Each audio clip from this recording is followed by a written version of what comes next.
Botad SOG police પેટ્રોલિંગમાં હતી ત્યારે મળેલી બાતમીને આધારે ગડ્ડા તાલુકાના વાવડી ગામે ડિગ્રી વગરના બોગસ ડોક્ટરને ઝડપી લીધો હતો। એસઓજી પોલીસે ગોળકા ગામના વતની અને વાવડી ગામે ડિગ્રી વગર ડોક્ટર બનેલા અતુલ વજુભાઈ ઓતરાદીને ઝડપી લીધો હતો। વાવડી ગામે છેલ્લા 6 માસથી તે ક્લિનિક ચલાવતો હોવાથી લોકોના આરોગ્ય સાથે ચેડા કરવા બદલ ધોરણસર ગુનો નોંધી આગળની કાર્યવાહી હાથ ધરી હતી। જો કે એસઓજીએ ક્લિનિક ઉપરથી દવાની ટીકડીઓ, બાટલા, સિરીઝ, નીડલ, બીપી મીટર સહિતનો મુદ્દામાલ 17,062નો જપ્ત કરીને ધોરણસર કાર્યવાહી કરી હતી।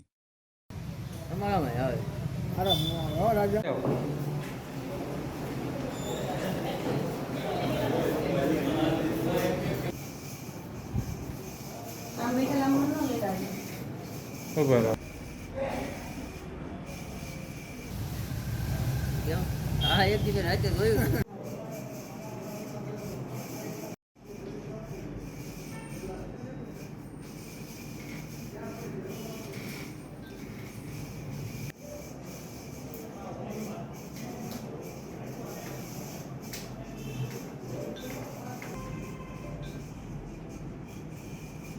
તમે ફોટો લઈ